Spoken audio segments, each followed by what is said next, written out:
Hi, everyone, and welcome. Today's story is incredibly difficult for me to share. It's something that fundamentally changed the course of my life, something that still feels raw, even now. I debated for a long time whether to even speak about this publicly, but I believe sharing our hardest truths can sometimes help others feel less alone. So take a deep breath with me as I confront the single most shocking moment of my life, the moment I walked in on my fiancé and my own father together. The question that haunts me, the question I'm still trying to answer is, can I ever truly handle the truth of what I saw? It feels surreal even saying those words out loud.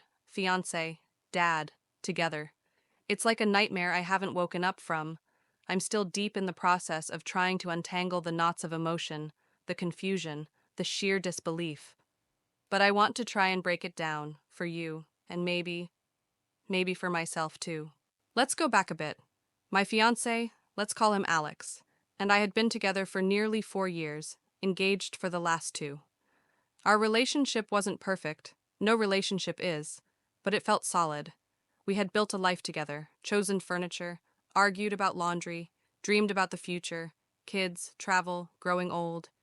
He was my best friend, the person I told everything to, the one I leaned on.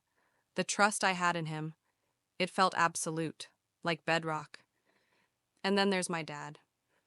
Our relationship was complex but close.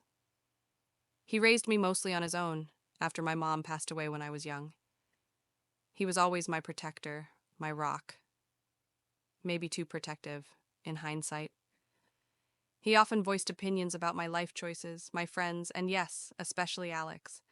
I used to brush it off as a typical parental concern, maybe a bit old-fashioned.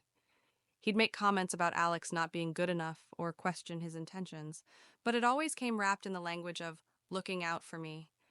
I never, not even in my wildest, darkest imagination, thought his protectiveness masked this, this unimaginable betrayal.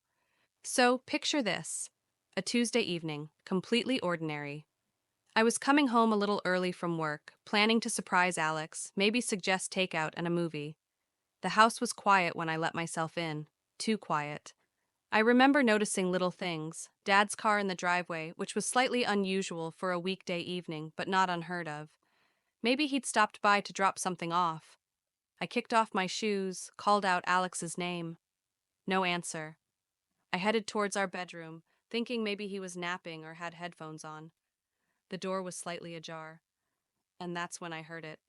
Not loud, but voices. A low murmur. Something felt off. My stomach clenched. Maybe they were having a serious talk?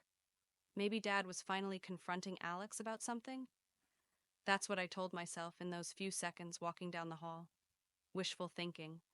Denial setting in even before I knew what I was denying. I pushed the door open, and my world didn't just crash. It imploded, shattered into a million unrecognizable pieces right there on the bedroom floor. The image is burned into my memory. Them, together, in our bed. The shock wasn't just emotional, it was physical. It felt like the air was punched out of my lungs. I couldn't breathe, couldn't move, couldn't scream. It was like time froze, but my mind was racing at a million miles per hour. Betrayal. That word doesn't even begin to cover it. It was a visceral, gut-wrenching agony, like being stabbed in the back and the heart simultaneously by the two men I trusted most in the world. My fiancé, my father. How? Why? The questions swirled in a chaotic vortex, but no words came out. My throat closed up. All I could manage was this strangled gasp. My mind was a battlefield, replaying the scene, trying to make sense of the impossible. Had I imagined it? Was it a mistake? But I knew. I knew what I saw, the raw, ugly truth of it. Then came the wave of nausea. I barely made it to the side of the road before I threw up. Everything felt tainted. My home, my bed, my relationship, my childhood. Everything felt like a lie, a carefully constructed facade designed to fool me. Who were these people? The man I was planning to marry? The man who raised me? How long has this been going on? Under my nose? In my own home? The questions kept coming, each one a fresh stab of pain. Was any of it real? Our laughter? Our future plans? His fatherly advice? Eventually, numbly, I called my closest friend, Sarah. I could barely speak through the sobs.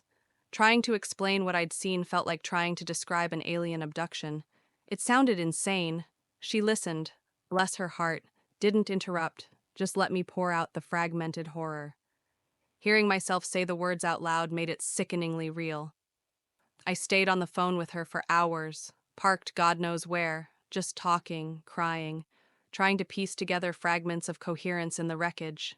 Now looking back, weeks later, the shock has subsided into this deep, aching hurt and anger. A cold, simmering anger that sits heavy in my chest. Hindsight is a cruel thing, isn't it? You start dissecting every memory, every interaction, searching for clues you missed. My dad's constant disapproval of Alex. Was it jealousy, possessiveness, something darker? His helpful presence around our house? Was it just an excuse? Alex's recent distance, the late nights at work, the vague answers, were those signs? I remember specific moments now. A strange glance between them I'd dismissed. An awkward silence I'd ignored. You tell yourself you're being paranoid. You trust the people you love. You want to trust them. But I drove myself crazy replaying everything. Was I blind? Naive? Did I somehow enable this? No, I have to stop that line of thinking. This wasn't my fault. I refuse to carry the blame for their deception, their choices. But the what-ifs are relentless sometimes. What if I'd come home later?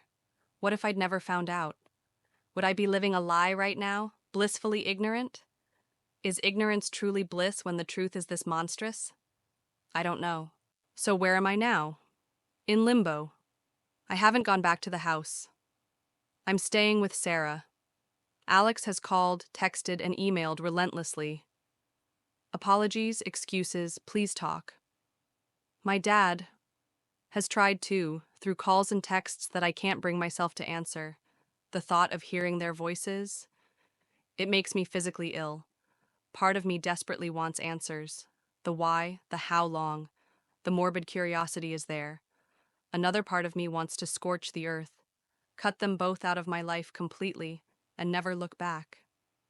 And then there's the part that's just broken.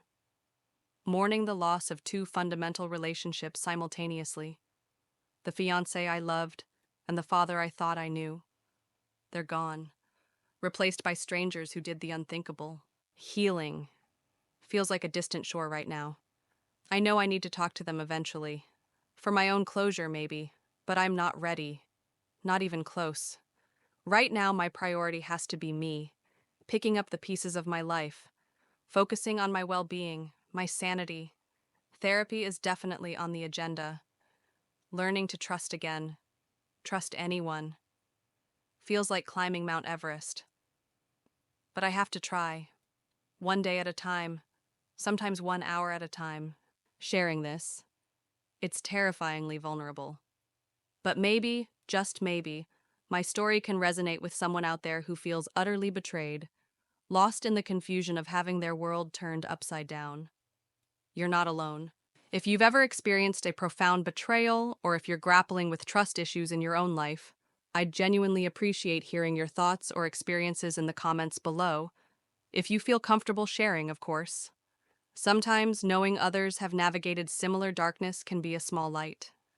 Thank you, truly, for listening, for holding space for this incredibly painful story. I don't know what the future holds, but I know I have to keep moving forward. I'll see you in the next video.